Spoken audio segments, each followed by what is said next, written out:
by far, I would say. And we're doing tremendous things. Our country is doing very well. You saw the numbers that got released today, yesterday. Deficits cut way, way, way back at levels that nobody's ever seen before, setting records. And the numbers coming into our country are unprecedented. And we're doing really well. We had a situation 3 days ago with Venezuela, and we're getting along extremely well with the people of Venezuela, both the people and the people that are running Venezuela. I just want to thank our military. What they've done is incredible. That was considered unprecedented, to go into a military fort with thousands of soldiers and others, and to come in with 152 planes going every which way, and very rapid speeds and helicopters, and to come out with no deaths and the loss of no equipment. It was pretty amazing. Nobody's seen anything like it. I was called by the leaders of numerous countries. I won't go into which ones, but the biggest and the strongest, and they said that was very impressive. They were all impressed. But today I'm delighted to welcome almost 24 of the biggest and most respected oil and gas executives in the world to the White House. It's an honor to be with them. We have many others that were not able to get in. I said if we had a ballroom, we'd have over 1,000 people. Everybody wanted. I never knew your industry was that big. I never knew you had that many people in your industry. But here we are. And if you, in fact, if you look, come to think of it, well, I got to look at this myself.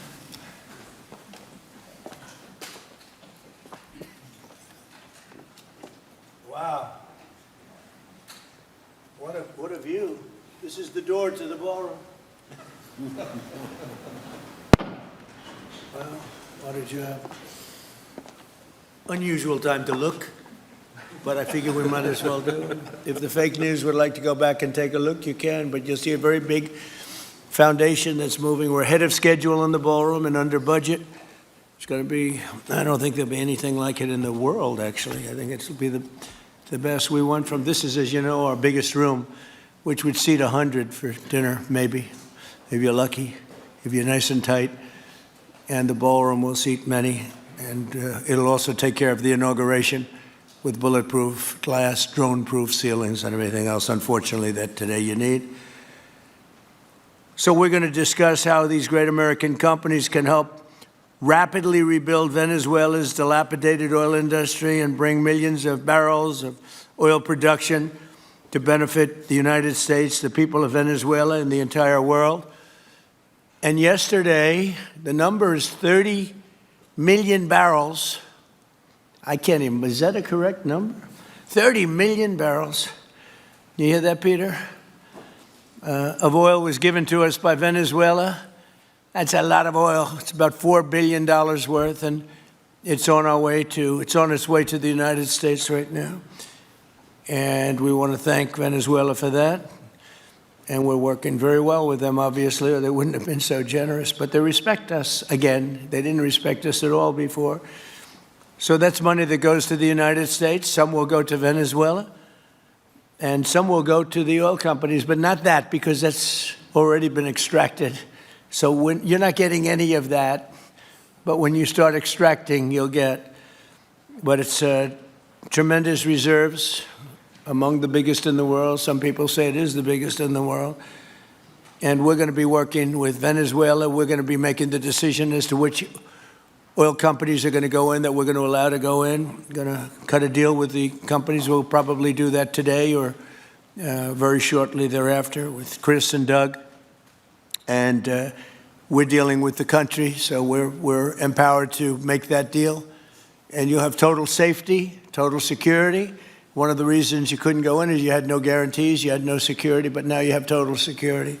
It's a whole different Venezuela, and Venezuela is going to be very successful.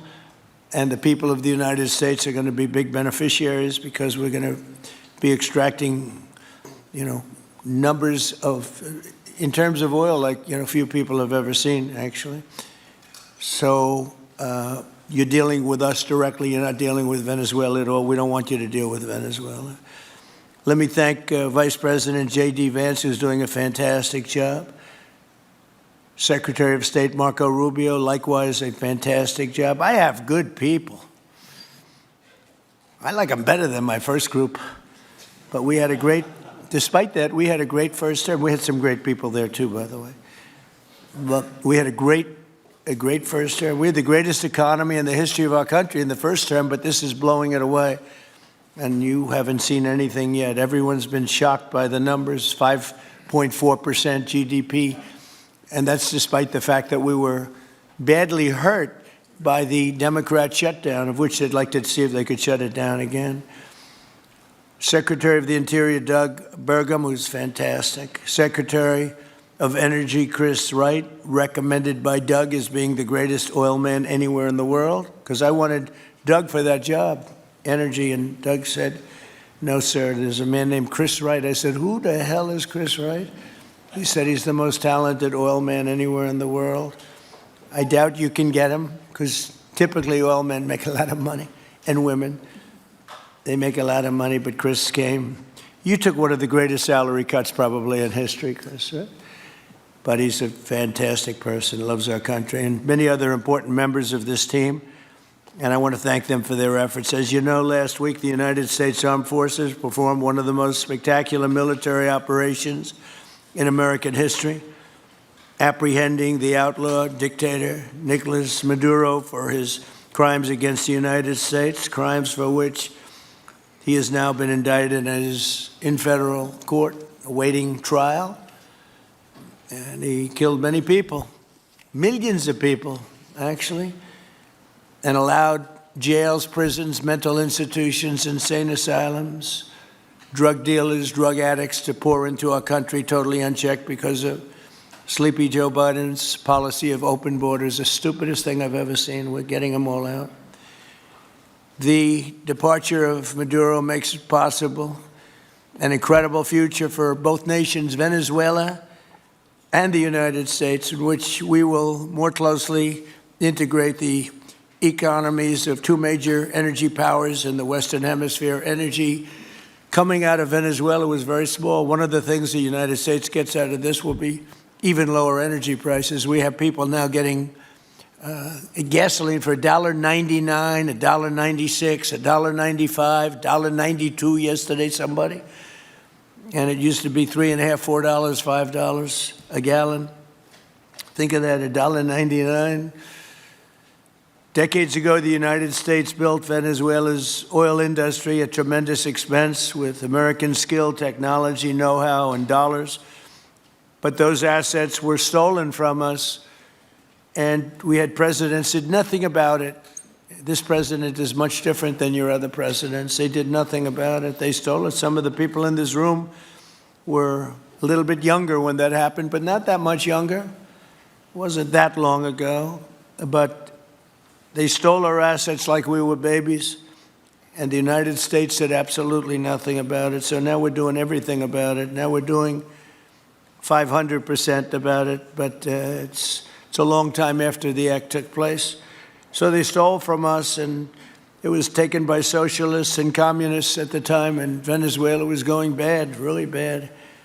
And as much oil as they have, they're producing almost nothing, which is just a system. So we're really, if you look at it, we're taking back what was taken from us. They took our oil industry. We built that entire oil industry. Started a long time ago, but they took it, and they were very ungracious to this country, but now they're being very nice. American companies will have the opportunity to rebuild Venezuela's rotting energy infrastructure and eventually increase oil production to levels never, ever seen before. When you add Venezuela and the United States together, we have 55% of the oil in the world. The United States is number one. We have them drilling. Drill, baby, drill was my campaign. And Doug and Chris, I think we're setting records on drilling right now and taking oil without Venezuela. That's how we're getting the oil prices down. The plan is for them to spend, meaning our giant oil companies will be spending at least $100 billion of their money, not the government's money. They don't need government money. But they need government protection and need government security that when they spend all this money, it's going to be there so they get their money back and make a very nice return. The plan is for them to spend at least $100 billion to rebuild the capacity and the infrastructure necessary. Venezuela has also agreed that the United States will immediately begin refining and selling up to 50 million barrels of Venezuelan crude oil, which will continue indefinitely. We're all set to do it. We have the refining capacity. It was actually based very much on the Venezuelan oil, which is a heavy oil, very good oil, great oil. It's fantastic for certain things like asphalt roads, the best there is in the world for asphalt roads and other things. All of the companies here today are going to be treasured partners in bringing the nation of Venezuela back to life, restoring its economy, and generating great wealth for their companies and for their people, and also great wealth for the American people, and tremendous wealth for the companies that are going in. The companies that are going in, and if you don't want to go in, just let me know, because I got 25 people that aren't here today that are willing to take your place. So I just want to thank, these are people that I either know or I know of by reading lots of business magazines and journals and papers. These are the greatest oil people anywhere in the world. Harold Hamm, I see, is here. Harold, you know, there's a story about Harold Hamm that he could look at a piece of land, put a straw into the land, and oil pours out. Is that true about you? Whereas some of you guys have to invest hundreds of millions of dollars to find that oil. So we can't let that story be true. But they say Harold puts a straw into the land and oil comes gushing out. So you're not a big R&D person, are you, huh? He's called instinct for oil. Now, he's got other problems, but we won't talk about those problems. But he's been a great supporter of mine for a long time, haven't you, Harold? So congratulations. But we have, and I think Harold would agree, we have the greatest oil men and women anywhere in the world sitting in this room right now. And we have a lot of people that will be back to see us sometime next week. We're going to have another meeting for another group. But we're going to do this very quickly. We can have this done almost immediately. So I'd like to thank you all for being here. I'd like to invite Vice President Vance to say a few words, followed by Secretaries Rubio, Burgum, and Wright. And then we'll have a few words from representatives that are here and to discuss their ideas, a couple of them. We have Chevron, which has been, where's Chevron? Where are you? Yeah, far right. No, I thought you'd have a better location. You were the only one that was there for all that. I used to call you and say, what the hell is going on with Venezuela? He stuck it out. I don't know if you made money or not, but you stuck it out. I got to give you a lot of credit for that. Mark Nelson, thank you very much. Exxon CEO Darren Woods. Darren, thank you very much. How's Exxon doing? Okay? All right. They'll do a lot better now, won't they, huh? Exxon's been amazing. It's been an amazing company. And ConocoPhillips CEO Ryan Lance, thank you very much. So you guys could say something, and then we'll take some questions from the press. And if anybody else would like to speak, we'll have you speak. We have all the time in the world. This is a big subject. This is massive wealth. And more importantly than massive wealth, it leads to lower taxes and a lot of jobs for Americans and for Venezuelans, but for Americans in this case. And I just, again, appreciate you all being here. And I'd like to ask JD to say a few words, please. Thank you. Thank you, Mr. President. And thanks to everybody for being here. You know, as a Marine Corps veteran for my entire lifetime, presidents, and let's be honest, they were Democrats and Republicans, would send the American military to far-off places. They would get us involved in these endless quagmires. They would lose hundreds or thousands of American lives, and the American people would get nothing out of these misadventures. And now you have an American president who's empowered the American military to stop the flow of drugs into our country and to ensure that we, as opposed to our adversaries, control one of the great energy reserves that exist anywhere in the entire world. And he did it without losing a single American life in the process. It was an amazing operation. It's going to make our country richer. It's going to make our country more powerful. It's going to make our country safer. And it's going to lead to the decline, the further decline of drug overdose deaths in the United States of America. An amazing thing, and I'm happy to be here to talk about how we can make it an even bigger and better operation for the American people. Thank you, sir. Thank you very much. Marco? Thank you, Mr. President. And I think this is a reminder that everything this president does, everything President Trump does is with the American people in mind. It was not in the national interest or national security of the United States and of our people to have in our own hemisphere a country, not just with vast energy reserves, but controlled by an indicted narco trafficker who flooded our country with illegal immigration, including drug gang members, openly cooperated with drug gangs, and by the way, stole the wealth of that country to fund a repressive regime and also benefit adversaries such as Iran. All of that is now changing. As part of this process, the first phase, of course, is the phase we're in now, which is the stabilization phase. We do not want to see destabilization in the country. We're working very cooperatively with the interim authorities there to provide a market for the sale of the wealth of Venezuela in such a way that benefits the people, both of the United States, but also the people of Venezuela. And as a reminder to everyone, the president announced this just 2 days ago, every penny, everything they buy with the money that they're making from the oil now, Mr. President, will be bought from America. And that includes everything from equipment for the oil industry to food to medicine and everything in between. The second will be a phase of recovery, and then some of these phases will overlap, and that is to have a normal economy again where the money goes to the benefit of people, not the benefit of our adversaries or the benefit of elements in that country and around the world that are against our interests, at the same time as a process of reconciliation has to happen internally among the different sectors of society and politics and the like. And finally, the third phase, which is the most important of the three, is when the country fully transitions into a normal country that we have strong economic and diplomatic and relations with, that is friendly towards the United States, that's not a foothold for our adversaries, that serves our interests, but also the interests of the people. It'll be a country that is wealthy, a country that is prosperous for the people, not for a handful of criminals, but also a country that is supportive of our interests in the region and throughout the world. And we thank you, Mr. President, and the team you've assembled that have brought us to this point. A lot of work remains, important work, but this is historic. Okay. Thank you very much. Doug? Well, Mr. President, I want to thank you for your leadership, not just as President, but as Commander-in-Chief. The boldness, the execution, the breathtakingly precise work that you've delivered both in Iran back in June and here has changed the field for the whole world. And you always ran about the idea of peace and prosperity. And in Venezuela, as you know, this was a playground for every bad actor in the world. We had Russians, Iran, terror groups, all of them profiting from this criminal organization that was pretending to run the country. That makes America safer. You've secured the border, we're stopping the flow of drugs, and now with the normalization of relationships on an economic basis, it's going to mean tremendously for the prosperity of the American people.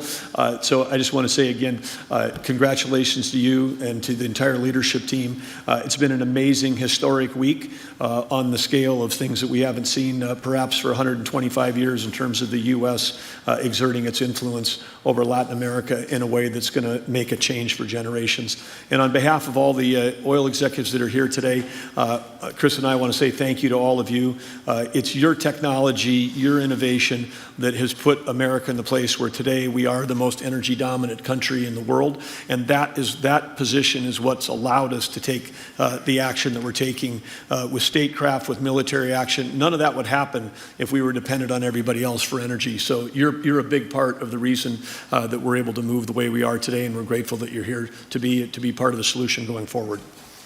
Thank you, Doug, and you are doing a fantastic job, and we appreciate it. Everybody appreciates it. They know who's doing well. Chris Wright? Thank you, Mr. President.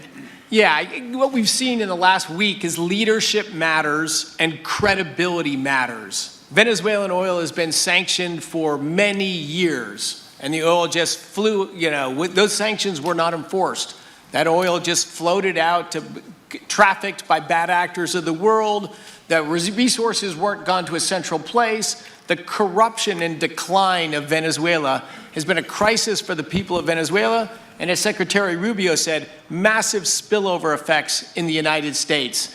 in crime, in drugs, in kidnappings, and in taking a huge resource base and making it not exploited, not developed. The whole world is a poorer, less opportunity-rich place because of that.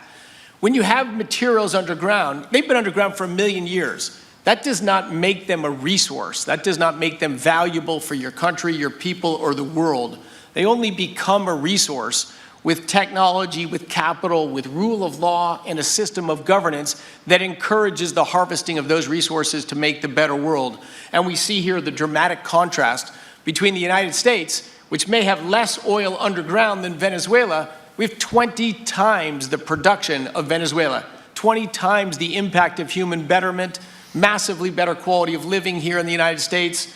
That was at risk under the last administration. We've seen a lot of attacks on the energy that makes the world go round. President Trump's election has removed those risks, has embraced reality about how the world is energized, and we are record production of oil in the United States, record production in natural gas in the United States.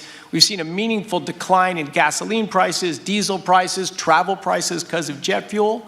And now President Trump is taking the genius of a different way to try to solve a 25-year festering problem in Venezuela that all the traditional things have not worked.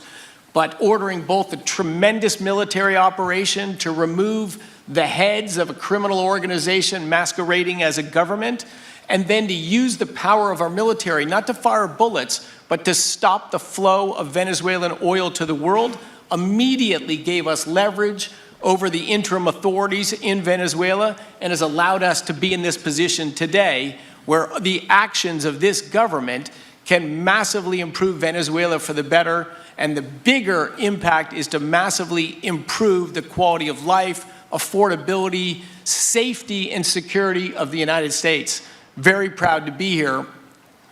And we'll turn it over to Mark Nelson, who's the vice chairman of Chevron. Chevron has been in Venezuela for over 100 years, continuously. Mike Wirth, the CEO, had a knee replacement recently. He's not here. Mark is a tremendous leader in our industry, and I'll turn it over to him. Thank you, Secretary Wright. Again, I'll send Mike Wirth's regrets. He really wanted to be here, Mr. President. Right. Great guy. On his behalf, I have 3 very quick thank yous and an assurance I'd like to provide you all. The first thank you, Mr. President, is to you. It's thank you for convening this gathering. It's thank you for your leadership, and thank you for continuing to keep American energy domination in the forefront. So thank you for that. Thank you very much. The second thank you actually is to the cabinet. So Secretary Rubio, Secretary Burgum, Secretary Wright, your ability and commitment to continue to engage with the parties around the table to keep the world working is greatly appreciated. So thank you for that. And the final thank you actually would go to our Venezuelan employees of Chevron. They have been working tirelessly to operate safely, protect the environment in country, and their dedication and skill will help us in this next chapter. And finally, I'll close with the assurance. For more than a century, Chevron has been a part of Venezuela's past.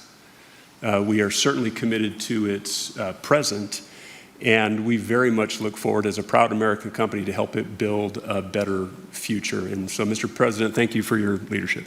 You really suffered there. You stuck it out.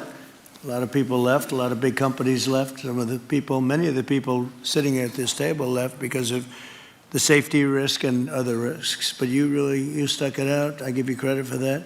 Sometimes it was hard. I remember 6 months ago I told you to stay, just stay. Things are going to happen. You'll be very happy.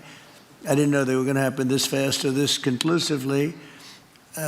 One thing I think everyone has to know is that if we didn't do this, China or Russia would have done it. And if China or Russia were a next-door neighbor, because essentially this is not around the other parts of the world so far away where you fly in an airplane for 24 hours before you get there. This is sort of a next-door neighbor if you think about it.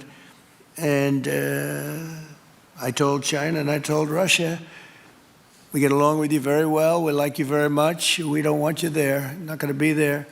And if we didn't do this, China would have been there and Russia would have been there. Maybe they both would have been there together, but they're not going to be there now. One thing I will tell them, and I will tell you, that we are open for business. China can buy all the oil they want from us there or in the United States. Russia can get all the oil they need from us, and they do like oil, even though they produce a lot of it. But China and Russia and everybody else is able to go, and we'll be open for business almost immediately. I have a feeling the $100 million will be spent $100 billion will be spent very, very rapidly by these very big, powerful, and rich companies, and I think they're going to be able to rebuild the infrastructure. And I hope it's going to be brand new as opposed to a rehab, because I know the tremendous difference between the new and the not so new in your industry. The new is much more beautiful, much better in every way, and actually much smaller. It's like everything else, gets smaller and stronger. It's a combination of smaller, better, and stronger. So I hope you're going to build all brand new stuff, rip out the old crap that's been there for so many years, and do it the right way. You're going to be there a long time. If we make a deal, you're going to be there a long time. If we don't make a deal, you won't be there at all. It's, sort of interesting. But again, China and Russia would have been there if we didn't do this. And the other thing people ask about the second wave, I don't think it's going to be necessary. We have an armada, a giant armada like nobody's ever seen in that part of the world. And it's stationed off the coast. And we are getting along so well with the people that are involved in representing Venezuela that I don't think we're going to have any, I don't think it's going to be necessary to do the second wave. We were planning on a second wave, but the first wave was so powerful and so good and so strong. And frankly, the people in the country, they did the right thing. They were smart. They did the right thing. They didn't want to go through a second wave. But we've got a tremendous number of the most powerful ships in the world right there. I don't think we're going to have to use that. I'm happy to say that. I don't think we're going to have to use that at all. If I could ask Chevron, you did a great job. I want to thank you. And ExxonMobil, if you would say a few words, and then followed by Conoco, great companies, massive companies, great companies. Exxon, please. Sure. Thank you, Mr. President. I appreciate the invitation and the opportunity, frankly, for the entire industry to show up and provide a perspective. Frankly, we've been kind of unresponsive to the press regarding Venezuela. I guess today's the opportunity to address the press directly with respect to a number of questions that have been asked of ExxonMobil. First and foremost, obviously, is the interest that we have in Venezuela. And I think, the way I would position that, I think one of the reasons why we see many of the industry players here is we're in a depletion business for a product that is in great demand and will be in demand for many, many, many decades to come. And as a depletion business, the biggest challenge we have is finding resources. There's an opportunity in Venezuela with all the resources there is we don't have that challenge of finding, we have the challenge of developing those resources. So I think it's in the best interest of these companies and frankly society as a whole for the industry to be interested in understanding what the opportunity here represents. I'll just share a philosophy that ExxonMobil has when we enter countries, because we do business all around the world in a number of different regimes. We take a very long-term perspective. The investments that we make span decades and decades, so we do not go into any opportunity with a short-term mindset. And there's a value proposition that we have to meet. It has to be a win-win-win proposition. Obviously, it has to be a win for the company and our shareholders and to generate a return for the investments that we make. It has to be a win for the government. The resources are an important source of revenue that helps support the people of the places that we do business. And it has to be a win for the people. We have to be wanted there and to be a good neighbor. And those three things ensure a stable, long-term platform for the large investments that we make for the long term. With respect to Venezuela in particular, we have a very long history in Venezuela. In fact, we first got into Venezuela back in the 1940s. We've had our assets seized there twice. And so you can imagine to re-enter a third time would require some pretty significant changes from what we've historically seen here and what is currently the state. If we look at the legal and commercial constructs and frameworks in place today in Venezuela, today it's uninvestable. And so significant changes have to be made to those commercial frameworks, the legal system. There has to be durable investment protections, and there has to be a change to the hydrocarbon laws in the country. We're confident that with this administration and President Trump working hand in hand with the Venezuelan government, that those changes can be put in place. And with respect to the Venezuelan government, that perspective we don't have a view on. We haven't talked to the Venezuelan government, and obviously we have yet to assess the people's perspective with respect to ExxonMobil entering the country. In the short term, there are things that can be done while these longer term issues are being worked. For us, we haven't been in the country for almost 20 years. We think it's absolutely critical in the short term that we get a technical team in place to assess the current state of the industry and the assets, to understand what would be involved to help the people of Venezuela get production back on the market. With the invitation of the Venezuelan government and with appropriate security guarantees, we are ready to put a team on the ground there. We also have a integrated set of capabilities from production to refining to trading, and I think we can be of assistance to getting the Venezuelan crude to market and realizing a market price to help, again, with the financial situation in Venezuela. So those are my short-term perspective that I have. I'd say maybe close with a thank you, Mr. President, for the work that you've done to secure not only the national security, but the energy security of the region. And then thank you, Secretary Rubio, Secretary Wright, Secretary Burgum, for your leadership in this matter. Thank you.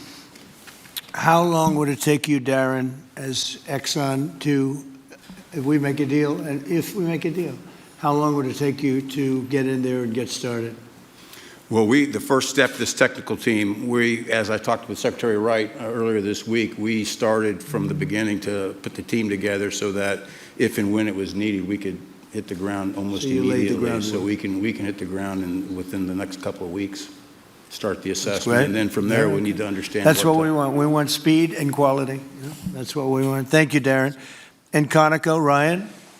Thank you, Mr. President. Appreciate the opportunity to be here too, and you've assembled a great team. And our congratulations as well for removing one of the terrible people in the world and bringing them to justice. It was quite amazing. I think you've given hope to the people of Venezuela again, which I think is quite remarkable. And we've been on the other end of that despot regime a long time. Our assets were expropriated. I had a little bit more hair when that happened. And, you know, I think we're the largest non-sovereign credit holder in Venezuela today.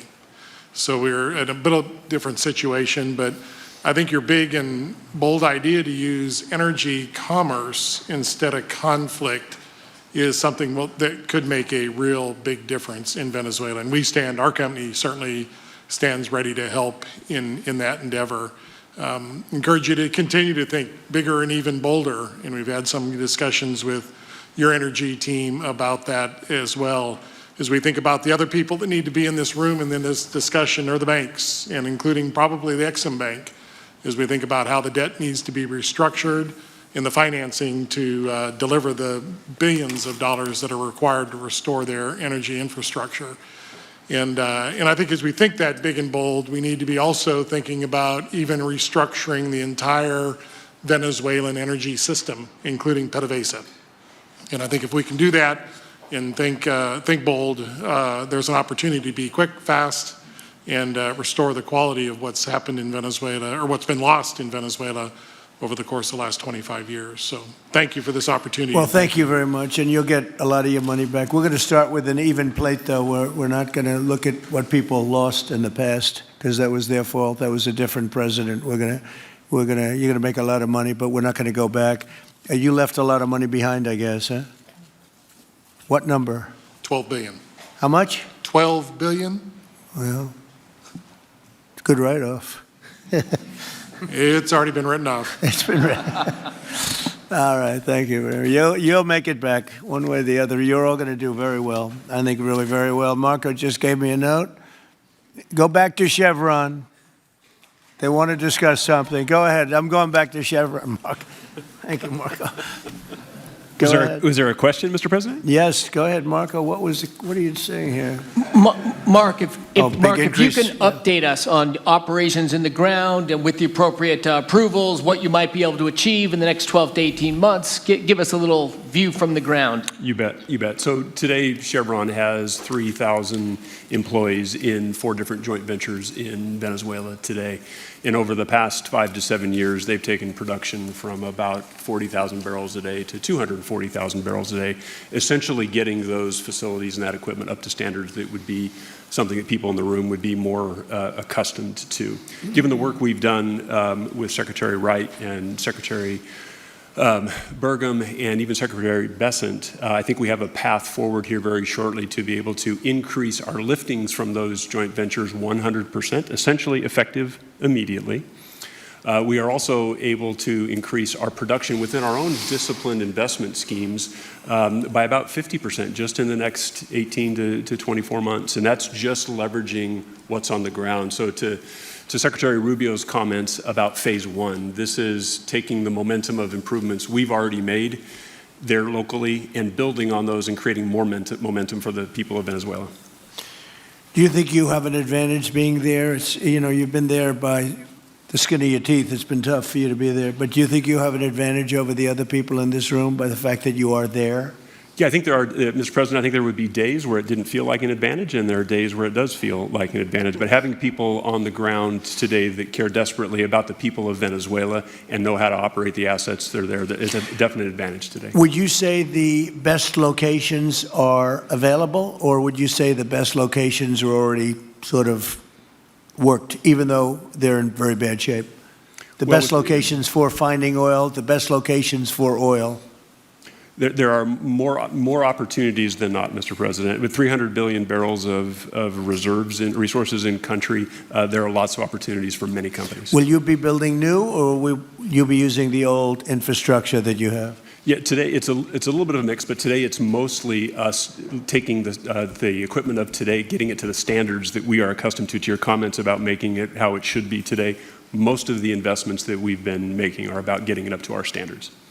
Well, I think you're going to make an investment, but you're going to get your money back very quickly, and that's part of our thing. We're going to have you get your money back fast, and then you'll give a lot to Venezuela and to the United States after that. Okay, so you'll be in good shape. Could I ask Harold Hamm to say a few words? He's been a friend of mine for a long time. Very amazing man, actually, amazing energy person. Well, thank you, Mr. President. It's good to be here with so many dignified people. And this effort particularly, and thank you for your effort for what you've done here, taking this despot out of that area. And the world dealt with him way too long. Certainly our industry knows that this is a real jewel that can be developed for the people of Venezuela and also benefit the world. And like Secretary Wright said, it has not been done. That's not been done in the past, and they had a good chance at it. Brought someone in that totally took it down, as everybody knows here, and that was Chavez, and we know what happened to him finally. But that ruined the industry in Venezuela, and all of us know how that ended very well, very, very wrongly. So anyway, we're glad to see what's happened here and look forward for the opportunity for a lot of people in this room, but also for America and the country itself. Are you going to be involved in going in? Because, he's in North Dakota and he's in Oklahoma and some incredible places. It's a little bit different, but there's no doubt about you won't have to worry about the straw too much here. You can just go at it. Are you going to be one of the participants? Well, certainly, I'm an oil finder, like you said. Barry Switzer, told that story. The coach. And he's kind of exaggerated a little bit. It doesn't come out quite that easily usually. But anyway, great story. I love it. And I love Barry. Barry's the one that told me this. Yeah, he's a champion, in a lot of ways. So love that story. Certainly, it excites me as an explorationist. Everybody has that in their blood, and And, it is a very exciting country and a lot of reserves. And so it's got its challenges, and the industry knows how to handle that. And like Darren said, you go in with your eyes open and do the best you can with the team you got. So Well, you're going to thank have you. something that they never had really here is tremendous security. You're going to be very secure, very safe, physically safe in addition to financially safe. So it's good to see you, Harold. Thank you very much. Does anybody have anything to say before we get to the press? What does Cuba have to do to avoid the same fate as Venezuela?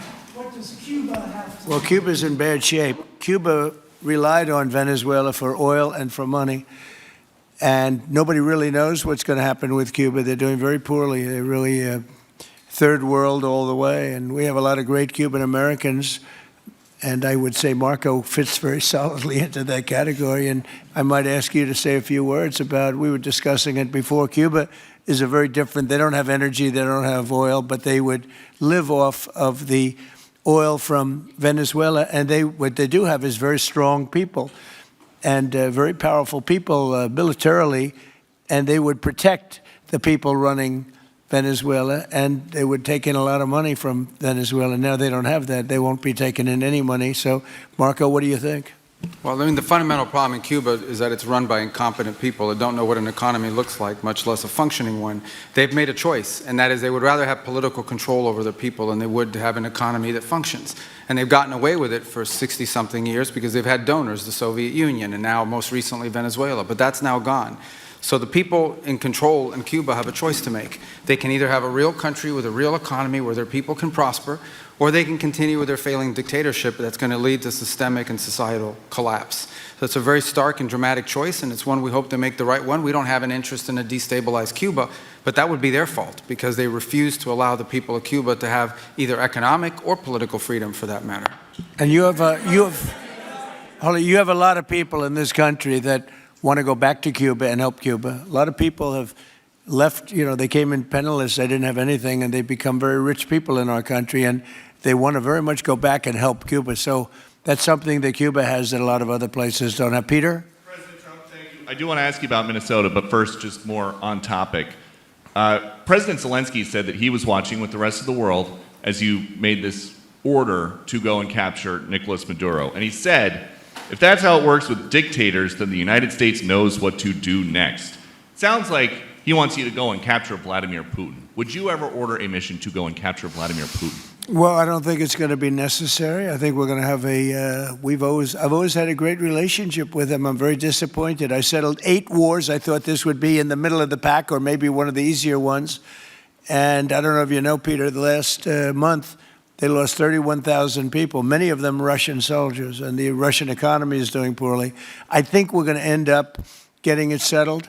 I wish we could have done it quicker because a lot of people are dying, and mostly soldiers. They get hit in Kiev and they get hit a little bit here and there, and people are dying there too. But largely, it's the soldier population. When you have 30,000, 31,000 soldiers dying in a period of a month, 27,000 the month before, 26,000 the month before that. That's bad stuff. So, as you know, President Biden gave $350 billion to Ukraine to fight, and we would never get that back, although I did make a rare earth deal to get it back, so we will be getting it back, but shouldn't have done that. It was a bad thing to do. I will say that right now, because I was able to get NATO to up GDP from 2% to 5%.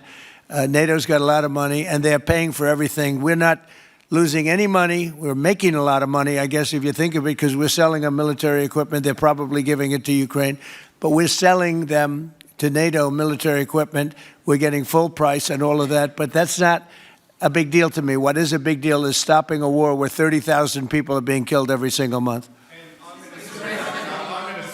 The vice president yesterday suggested that Renee Good, who was killed by this ICE officer, was part of a broad left-wing network.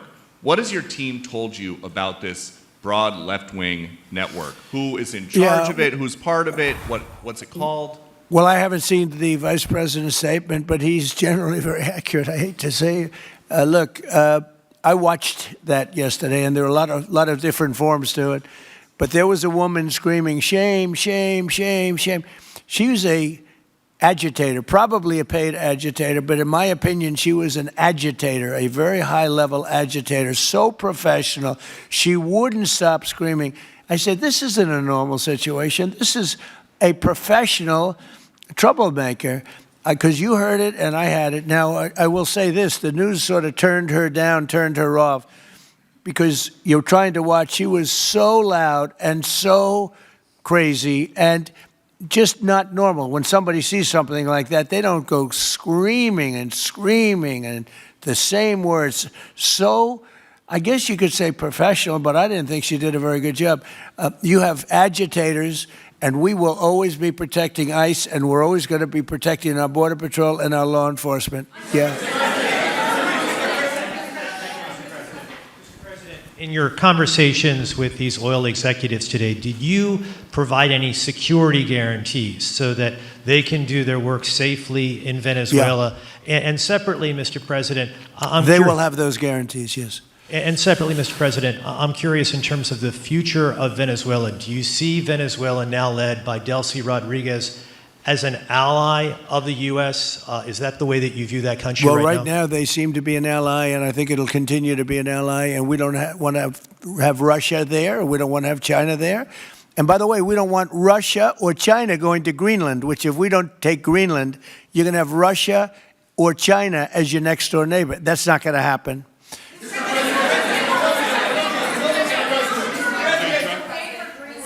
The white...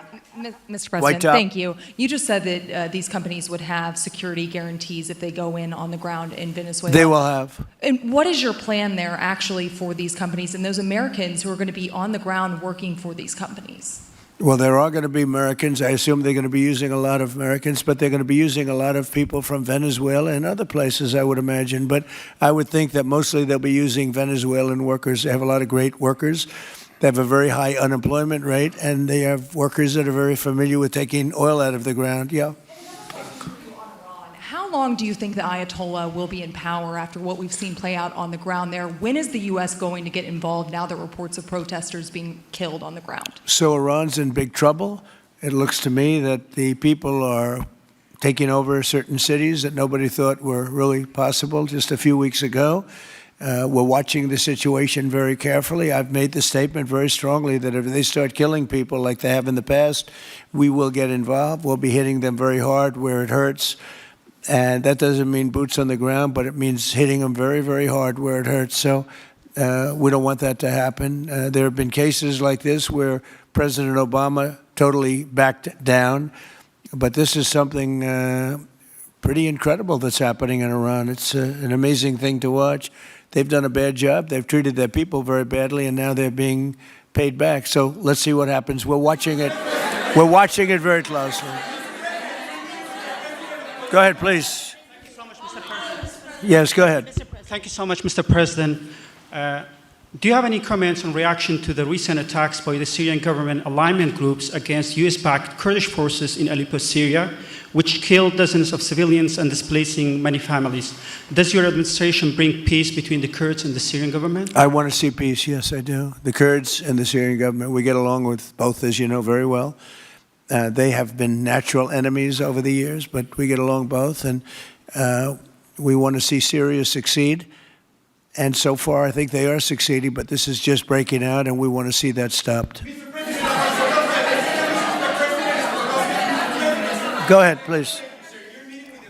Colombia, Gustavo Petro, in a few weeks. Do you hope this meeting with Gustavo Petro marks a new chapter, a new beginning in the benefit of the U.S. and Colombia relations? What country? Colombia, with the president of Colombia, Gustavo Petro. I had a very good talk with him yesterday, and he's been very hostile to us and to the nation and to me, called me a dictator and lots of other things.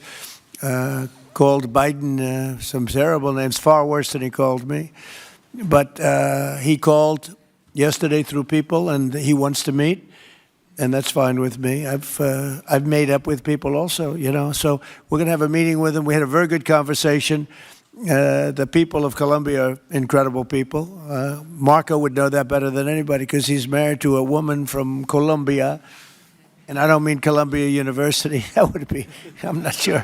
I think I like Colombia, the country, better, if you want to know the truth. The people, hold it.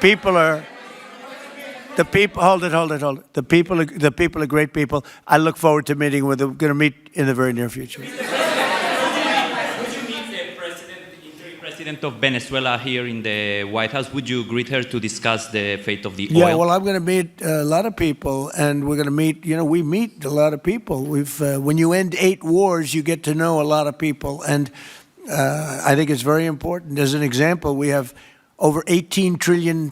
Think of that, $18 trillion coming into our country. A lot of that's coming in from foreign countries like Saudi Arabia and Qatar and UAE and others.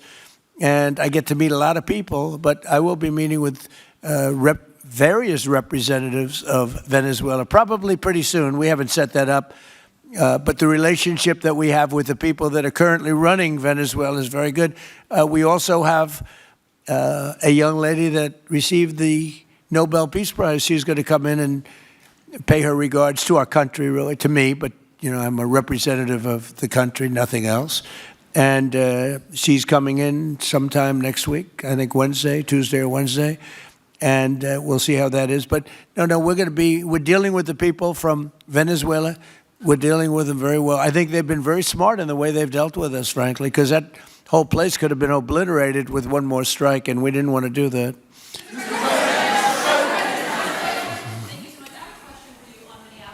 Venezuela and your meeting with Machado next week, if she gives you her Nobel Peace Prize, will that change your view about her running that country?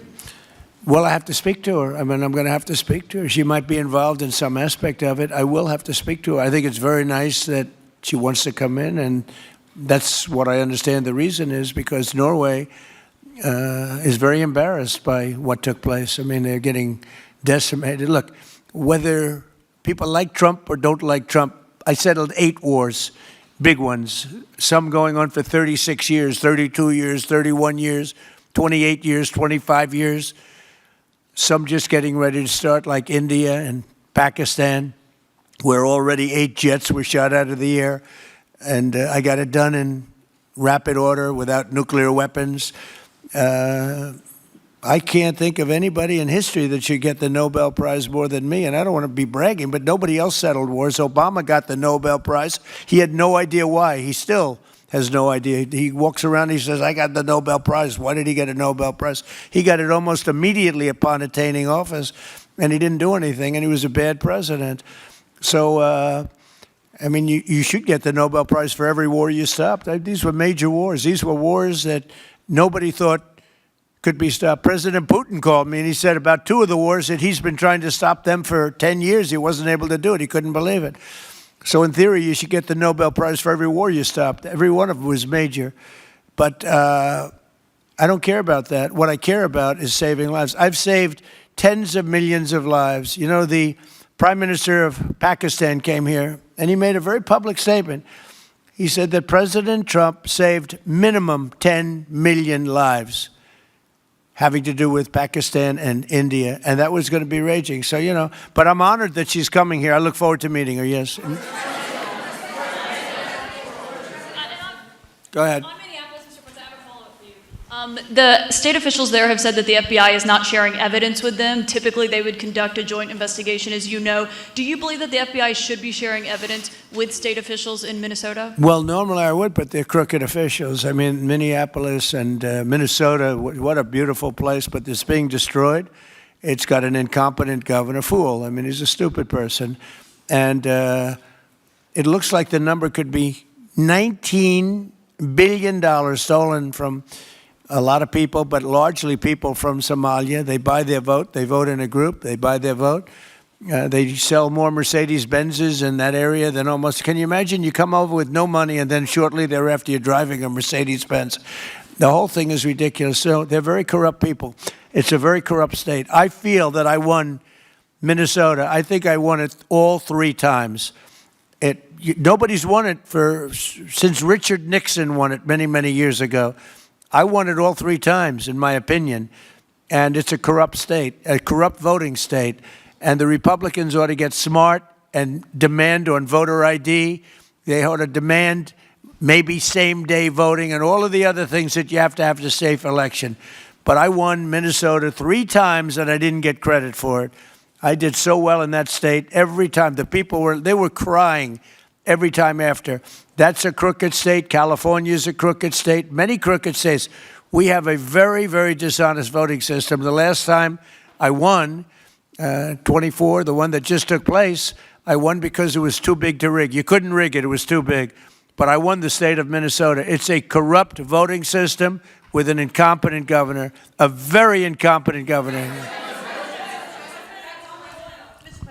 And by the way, he's a very corrupt governor, too. Go ahead. I have a question on Iran, but first, very quickly on Venezuela. How do you provide total security guarantees to these companies without putting U.S. boots on the ground? Well, we're going to work with the Venezuelan leaders and people, and we're going to have a very safe group, and they're going to also bring over some security with them. You know, these are not babies. These are people that drill oil in some pretty rough places. I could say a couple of those places make Venezuela look like a picnic. These people around the table, these are tough people. They go into areas that you wouldn't want to go. They go into areas that if they invited me, I'd say, no thanks, I'll see you back in Palm Beach. No, this is a tough group of people. They know how to do it. But we are, in addition to that, we'll have very good security for them. We're going to make sure there's very, very good security. And I think the people of Venezuela are going to give you very good security. You know, the people... Now, I'm not talking even leadership. The people of Venezuela are going wild over this. They named a street after President Trump. What do? You attack a country and they name a street? That's never happened before. Although I heard that's also taking place in Iran. They named a street. The protesters. I just hope, just God bless them. I just hope the protesters in Iran are going to be safe because that's a very dangerous place right now. And again, I tell the Iranian leaders, you better not start shooting because we'll start shooting too. With your glasses, sir, go ahead, please. Hold it. Next to you. Yes, glasses. The gentleman with the glasses. All right, thank you, Mr. President. With those very big glasses, actually. Yeah, Ferrari, actually. Mr. President, I have 2 questions. What do you want the European Union to do in Ukraine? The European leaders seem pretty divided on Ukraine. And then if you can reiterate this straight message that you have to the Iranian leader, to Khomeini, the message that you have. You're talking about Iran? Iran, yeah. What do I want Iran to do? I'm sorry? Where are you from? Italy. Oh, nice place. Yeah. Okay. The first question So is what on are you Europe. asking about Iran for? Well, if you can answer about Europe and what you think the Europeans should do on Ukraine, and then a message.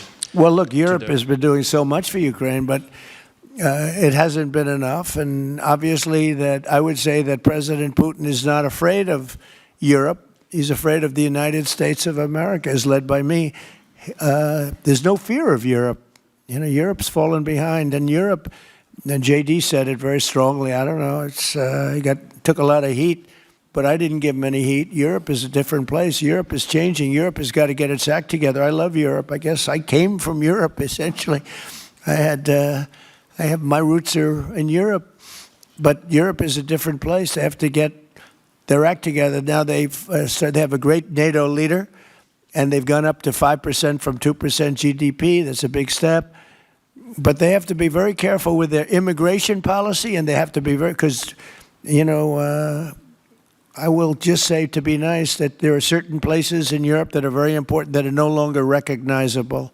I'm being very nice. I'm being very diplomatic when I say that. They are not recognizable. And they have to be careful on energy because they're putting windmills all over the place and losing a fortune. They're destroying their country. They're just destroying the beautiful landscapes, the beautiful everything. They're doing. And by the way, in case you people don't know, I'm not much of a windmill person. I can proudly say, Doug, that we have not approved one windmill since I've been in office, and we're going to keep it that way. My goal is to not let any windmill be built. They're losers. They lose money. They destroy your landscape. They kill your birds. They're all made in China. And all you have to do is, just about all of the windmills are made in China, the structures. All you have to do is say to China, how many windmill areas do you have in China? So far, they're not able to find any. They use coal and they use oil and gas and some nuclear, not much, but they don't have windmills. They make them and sell them to suckers like Europe and suckers like the United States before. They are the worst form of energy, the most expensive form of energy, and in 8 years they're rotted out anyway. Go take a look at Palm Springs, California, and take a look at what that looks like. It looks like a junkyard of steel. So we don't approve, and I've told my people, we will not approve windmills. Maybe we get forced to do something because some stupid person in the Biden administration agreed to do something years ago. We will not approve any windmills in this country. On Venezuela, is it ultimately more important to you to establish stability there or democracy there? Well, you're talking about maybe the same thing. I mean, you're talking about stability or democracy. I don't know. To me, it's almost the same thing. We want stability, but we do want democracy. Ultimately, it'll be democracy. Peter? I do have a policy question, President Trump, but I'm having a hard time seeing here. I see the American flag lapel pin. What is the other lapel pin on Somebody your jacket? gave me this. You know what that is? That's called a happy Trump. And considering the fact that I'm never happy, I'm never satisfied, I will never be satisfied until we make America great again, but we're getting pretty close, I'll tell you what. This is called a happy Trump. Somebody gave it to me, I put it on. Thank you. And the policy question. How much money are you thinking of giving people in Greenland to get them on board with a possible U.S. I'm not talking about money for Greenland yet. I might talk about that. But right now, we are going to do something on Greenland, whether they like it or not, because if we don't do it, Russia or China will take over Greenland, and we're not going to have Russia or China as a neighbor. Okay?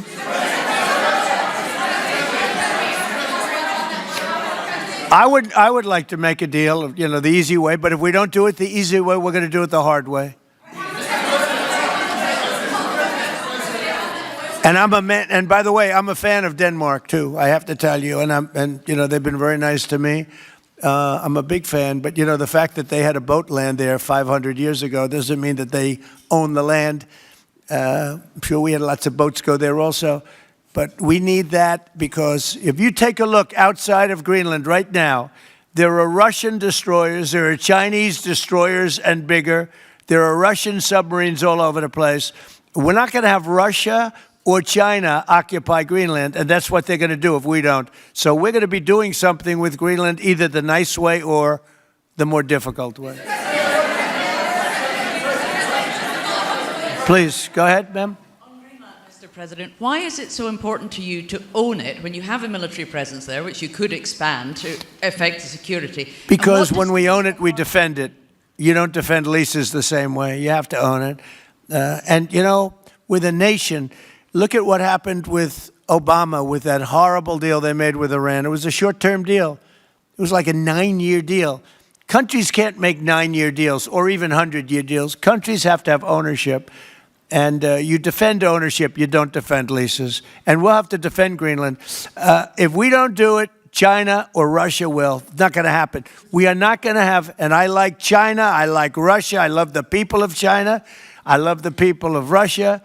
I get along very well with President Putin, but I'm very disappointed in him.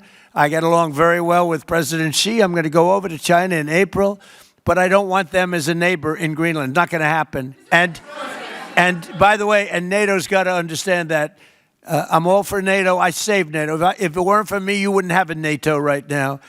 But we're not going to allow Russia or China to occupy Greenland, and that's what's going to happen if we don't. Go ahead. Mr. President, one, can you respond to that? And two, It was an amazing report. The most amazing thing is government jobs are way down, and yet the unemployment or the employment numbers are very good. We've gotten rid of tremendous numbers of federal government jobs. Nobody's ever seen anything like it. And yet the employment numbers are very good. They're really getting better. But now we have all those people to work in the private sector for a lot more money. I think that's one of the very big things. The other thing is at 5.4%. And remember, this is after we had a shutdown. And that shutdown had an impact because the concept of the shutdown even though it's before, people knew we were going to be shutting down. A lot of bad things happened. And by the way, on January 30th, you may have another shutdown. We'll see what happens. But I think the numbers, Caitlin, were really amazing. Look, to think about 5.4%, nobody thought that. They thought it was going to be 2%. And you know what it is? It's tariffs. And it's also November 5th. We had a great election, a great, great election. Our country was dead 1.5 years ago, and now we have the hottest country anywhere in the world. And I hope you guys were impressed.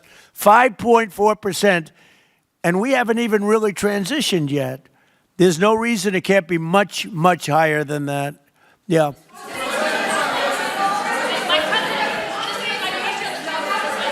First off, can you respond to the manufacturing Let's numbers? give CNN a chance. You know, they've been fighting so hard to get back into the mainstream. Mr. President, you posted some numbers actually on Truth Social last night. People saying you posted the job data early when you're not supposed to obviously share it till the next morning. Did you do that on purpose? No, I don't know. If they posted them, I said post them whenever you get a chance. I don't know. They gave me some numbers. When people give me things, I post them. But the numbers are amazing. Yeah, please. Administration plan to distribute the money from the Venezuela oil sales? Is it, obviously you say it's going to go into these controlled accounts. Yeah. Would it go back to Venezuela in a direct payment? Is it going through these goods? How do you plan to do that? Well, we want to make sure that Venezuela can survive. You know, Venezuela needs money, and we're going to make sure that they get money, and we're going to get money, and the oil companies are going to make something for the work they do, and they're going to get back their money. We're devising a formula, but it won't be so much of a formula. It's going to be what they need. We're going to take care of what they need. There'll be plenty left over. We're going to have a lot of money left over. And the money left over is going to the United States of America, and the oil companies are going to be very happy. Yep. Thank you, Mr. Would the administration offer a backstop to these oil companies for like financial guarantees, some sort of backstop, if the country did destabilize again? That's a very interesting question. Using the word backstop, I haven't heard that word in a long time. That was at the Wharton School of Finance I last heard. That's a good term. We ought to use it more often. I hope I don't have to give a backstop. Look, these are very smart people, the smartest people. They're not only in oil and business. These are the biggest companies in the world sitting around this table. They know the risks. I mean, there are risks. We're going to help them out. We're going to make it real easy. They're going to be there for a long time. We're going to be there together for a long, long time. And they're going to be taking the oil, and they're going to be bringing oil prices down.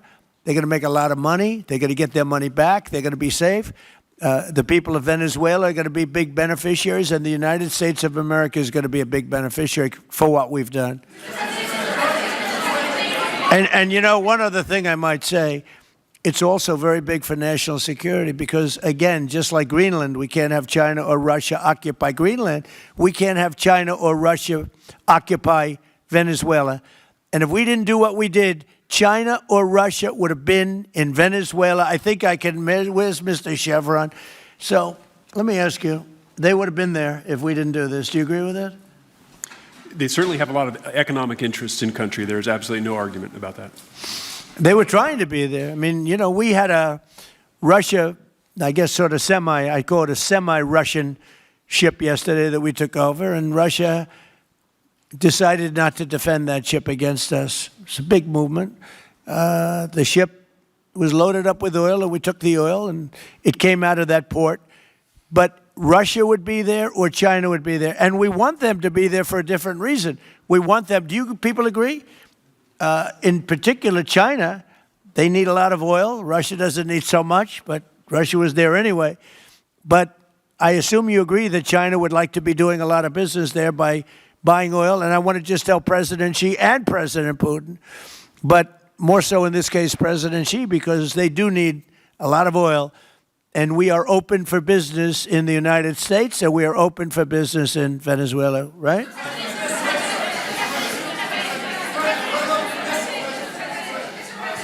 Go ahead, sure. Mr. President, you know, what is your I could take questions from these people all day long. You know, they're sitting here, and generally they're very rich, very powerful, but nobody gives a damn about them.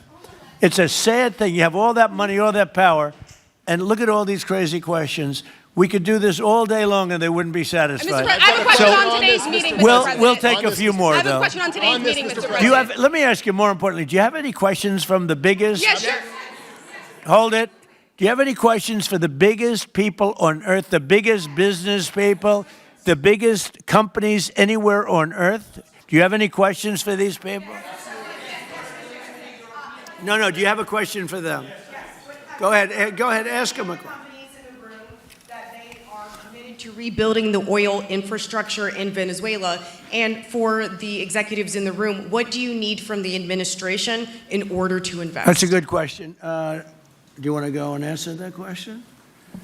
Yeah, Exxon, small company. I'll refer you back to the statements I made before. There are a number of legal and commercial frameworks that would have to be established to even understand what kind of returns that we'd get on the investments. So I think all the investments and the opportunity sets, I think everyone sitting around this table would have the opportunity and the know-how and the capability to make the investments. The questions will ultimately be how durable are the protections from a financial standpoint, what do the returns look like, what are the commercial arrangements, the legal frameworks, all those things have to be put in place in order to make a decision to understand what your return would be over the next several decades that these $1 billion investments would be made on.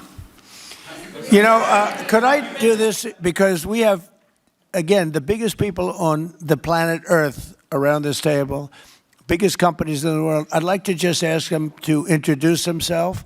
We'll start from this end and go around to here. And if you have anything to quickly say, we can do that. But you want to just start right over here? These two guys, we'll leave them out because they're with us. Please. Thank you, President Trump. John Addison at VTOL. We're here to ensure that you are going to be able to move all of this oil all around the world at the best price possible so that the influence that you have over the Venezuelans will ensure that you get what you want. Thank you. Thank you. Good point. Thank you, Mr. President. Brian Sheffield of Formentera. My grandfather, Hugh Sheffield, was president of ARCO, Venezuela. Right. Thank you for what you did. Do you like what we're doing? There's a lot of shale there, a lot of upside. He would be very happy looking down. He'd be very proud of you right now, right? Yes, sir. Good. Thank you. Mr. President, Luis Rodriguez. I'm probably the only Venezuelan American sitting on around this table. I want to personally thank you for the courage of your actions over the last couple of weeks. I think I speak, and I speak of Venezuela in general in saying there's optimism. You've brought optimism to the table, and if the conditions are met, the opportunity is absolutely immense. I agree with that. That's true. Thank you. Well said, too. It's immense. This is a tremendous opportunity. Thank you. Richard Holton from Trafigura. We're working with your administration, Mr. President, to bring that Venezuelan oil to the United States. Our first vessel should load in the next week. Great. Good job. Thank you. I think the reason that most of us are here and thinking about the future is because we trust you initially to set this program up that will work and guarantee that this can be done. And there's a huge investment that needs to be done. We've all agreed on that. And certainly we need time to see that through. So thank you for what you've done. Thank you very much. Thank you. Mr. President, I'm Lane Riggs, CEO of Valero Energy, and we're one of those companies that refineries in the U.S. are uniquely configured to run Venezuelan oil, and we're more than happy as this opportunity expands for us to further invest in our refineries to produce more of it. And you're very much set up for the heavy oil, right? Yes, sir. That's great. That's great. We're ready for it. Thank you, Mr. President. Thank you for having us here. Thank you. And thank you for opening the door to a better Venezuela. We are a Spanish company, but we are fully committed to invest here in the States. We have invested over the last 15 years $21 billion in the American oil and gas industry, in Pennsylvania, in the Gulf of America, in Texas, and in Alaska with the discovery of Pica that is going to have the first oil this quarter and is going to change, is going to reverse the declining history of that great state of Alaska. We are in Venezuela, Mr. President, with our partners of Eni. We produce the gas that guarantees the stability of a half of the grid power in Venezuela. So we are committed with this stability, and on top of that, we are on the ground, we have people, we have facilities, We have technical capabilities, and I take your point, Mr. President. We are ready to invest more in Venezuela. Today, we are producing 45,000 barrels a day gross of oil, and we are ready to multiply by 3 this figure in coming 2-3 years, investing hard in the country, following your recommendation, if you allow us, of course, and in the framework, commercial and legal framework that could allow this growth. So thank you, Mr. President. Thank you. Great job you've done. Thank you. Mr. President, thank you for having me. Matt Sheehy, I'm with Tallgrass Energy. We are an infrastructure business, so whether it's oil, gas, CO2, we move that around. So most of my customers are sitting around the table and happy to lend our expertise to what's going on in Venezuela to support the people. And obviously infrastructure is going to be critical to see it repaired. Thank you. Thank you. Mr. President, thank you. An honor to be here. Marianne Mannon, Marathon Petroleum. We are one of the largest U.S. refiners. On behalf of the men and women of Marathon Petroleum and of our industry, thank you and the administration for what you're doing for U.S. energy independence. We have the ability and the capability of our assets to process Venezuelan crude, and the people of Marathon Petroleum stand ready to do so. Do we need more refineries in our country? In the U.S., probably Yes. not. We have sufficient capacity. It's amazing. A lot of it was approved during my first term. We were getting you approvals that nobody could have gotten in Louisiana and other places, and they got built. Before that, it was a disaster. We didn't have the refineries. Now we do because of the first term. Please. Darren Woods, ExxonMobil. Okay, we'll go over here. Thank you, Mr. President. Jeff Hildebrand, founder and chairman of Hillcorp Energy, one of the largest private energy companies in America. Who's bigger, you or Harold? We're close. Huh? We're close. Harold. Absolutely, Mr. Hamm. But thank you for your great, tremendous leadership in protecting the interests in the Western Hemisphere. The message that you have sent to China and our enemies to stay out of our backyard is absolutely fantastic. So thank you. Thank you very much. And finally, Hillcorp is fully committed and ready to go to rebuilding the infrastructure in Venezuela. You'll go there? You'll be going? Yes. Good. That's good. You'll be very happy. Thank you very much. Thank you, Mr. President. Jeff Miller, CEO of Halliburton Company. We are the largest American oilfield services company. We're the second largest in the world, been in business over 100 years. Started operations in Venezuela in 1938, long time in Venezuela. I personally lived there for 4 years and raised my kids there. So quite familiar with Venezuela, and just couldn't express gratitude more so for the opportunity to return to Venezuela under the stability that I know that this team and your team are able to deliver. And so When did you leave? Huh? When did you leave Venezuela? As a company, we left under the sanctions in 2019. So we had intended to stay, and then when the sanctions went into place, we were required to leave. But very much interested in returning. Have 600 Venezuelans with Halliburton today, all around the world. Look forward to putting them back to work. Great job. Great Thank job. you. You'll be back. Please. Mr. President, I'm Alex Cranberg. My company, Aspect Energy, is one of the leading American international wildcatters. We've found significant fields in Central Are and you a South. wildcatter? I'm a wildcatter. That's pretty cool, I'll tell you. I would have been a wildcatter too if I was in. And you've been successfully wildcatting. We've found significant fields in Central and South America, in the Middle East, and in Europe. We're a leading That's oil great. producer in Hungary.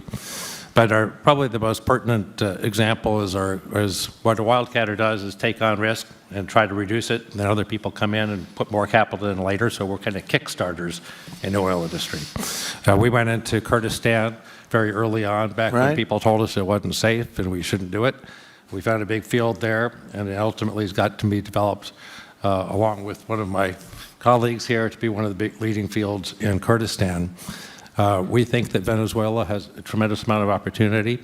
If you look at the reinvestment required, the investment required, people are talking about hundreds of billions of dollars. But if you put that in perspective, that's 1 million barrels a day for 15 years is $220 billion net cash flow. So what we really need to do is to be able to kickstart production and then reinvest and have the confidence to reinvest. And what you're doing by putting the United States in control of the cash flow coming out of the country. It gives companies like ours the confidence to say we can kickstart this production and then reinvest and reinvest. In Hungary, we've invested $1 billion in changing the trajectory of Hungarian oil production. And we were only able to do that not because we could write $1 billion check, we're a smaller company, but because we reinvest all the cash flow back into new production. Good. Mark Good Nelson, job. Mark Nelson with Chevron again. Thank you, Mr. President. I'm Claudio Descalzi, and I CEO, Italy. We started working in Venezuela in 1980. We have a lot of oil, but now just the gas is flowing because it's not under sanction. And as my colleague from Repsol said, we cover more than about 50% of the electricity in the country. So that is essential to avoid any kind of problem, social problem.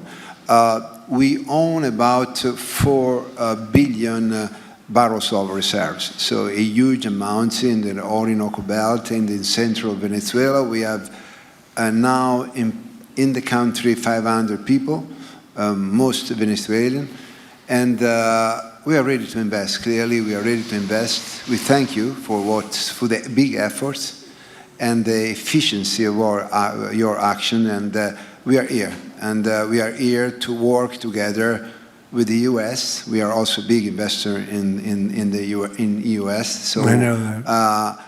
We thank you again, and we are there. And we are also ready to join with American companies in our assets to develop and go faster with good investors and good know-how from the U.S. company. Yeah. Thank you. You've done a great job. Thank you very much. Mr. President, Ross Perot, good to see you again.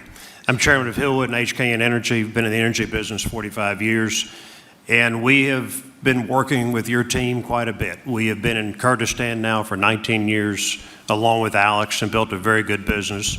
But now with your team, we're looking in Syria, we're now in Libya, and so we are very excited to look at Venezuela with you and your group, and look forward to continuing to build this great industry. Thank you very much. Thank you. Mr. President, thank you for having us here today. Wael Salwan from Shell. Of course, we have a huge presence here in the U.S., in the Gulf, as well as in Pennsylvania with a petrochemical facility, which I think we had the opportunity to host you at, as well as being one of the largest LNG off-takers of American LNG. We have been in Venezuela for a very long time. We actually drilled in 1914 the first well that discovered oil in Venezuela, and on the back of which the entire energy industry was established in Venezuela. When we left in the 1970s because of nationalization, we had 1 million barrels per day of production. But we have kept boots on the ground in Venezuela all this time, and we now have a few $1 billion worth of opportunities to invest in, subject to OFAC approval. So we are ready to go and looking forward to the investments in support of the Venezuelan people. That's great. Thank you very much. Thank you, Mr. President. Ben Marshall, the America's CEO for Vitol. Alongside Trafigura, we're very thankful to have worked with the government and the Venezuelans to be able to bring the crude oil to market at a market price as quickly as we can to help stabilize the country. Thank you. Thank you. Ryan Lance, ConocoPhillips. I'll defer to my colleagues. Thank you, Mr. President. Olivier Lepoche, CEO of SLB, or formerly known as Schlumberger, the largest global oilfield services. We have been in Venezuela since 1930, and we still operate. We operate today on the ground with and in support of Chevron. We have ability to scale. We have 1,100 Venezuelans in the company, 2,000 additional that are calling us to go back to country and to go back to work. We're able to mobilize in the last 18 months 2 rigs and deliver 50 wells with success. So we're here. We have knowledge of the subsurface like nobody else has. We have boots on the ground, capacity on the ground, $700 million of equipment value on the ground in Venezuela, ready to mobilize for all of our partners, customers. So we are ready to scale fast, and we really want to thank the administration, Secretary Wright, Secretary Burgum, for the effort they are supporting and giving us to be successful on behalf of the Venezuelan oil and gas industry. Thank you very much. Thank you very much. Well, check this out. They say the very best for last. And I don't have that sexy accent like this guy next to me here. Mr. President, my name's Bill Armstrong of Armstrong Oil and Gas. I'm private independent guy, and in real estate, you were a wildcatter. So wear that motto proudly. But like you, I was my own guy. I don't have shareholders. I don't have private equity partners, but I've been drilling all over the place. In fact, I had the largest discovery in Alaska, biggest discovery in 50 years in our country. I now control 8 million acres adjacent to Venezuela, so I'm already heavily invested in the area. We share a 150-mile border with Venezuela in the countries of Aruba and Curacao, and we are ready to go to Venezuela. It is, in real estate terms, it is prime real estate, and it's kind of like West Palm about 50 years ago. Yeah. Very ripe. Yep, I agree with you. Thank you. Congratulations. Thank you. So I think what we're going to do is speak without the press to these gentlemen, see what kind of a deal we can make. We're going to get them involved. I'm going to ask Doug and Chris and some of the people that we have from the business standpoint representing our country to start talking about the confines of a deal. I have an idea what I want, what I think we should have. We have to get them to invest, and then we have to get their money back as quickly as we can, and then we can divvy it all up between Venezuela, the United States, and them. I think it's simple. I think the formula is simple. We start with a brand new plate, and it's going to be a tremendous success. I think it's going to be probably like few other things could ever be. There's so much. Venezuela's been really taken advantage of by a lot of people because they drill very little. I mean, as much as you hear they drill very, very little, very small percentage. But now that'll change, and it'll change very rapidly because these are the biggest people, and it'll change very rapidly. So if you don't mind, I'll ask the press to leave, and we will see what kind of a deal we're going to make with these geniuses, and I think you're going to come out very good. Thank you all very much. Thank you. Thank you.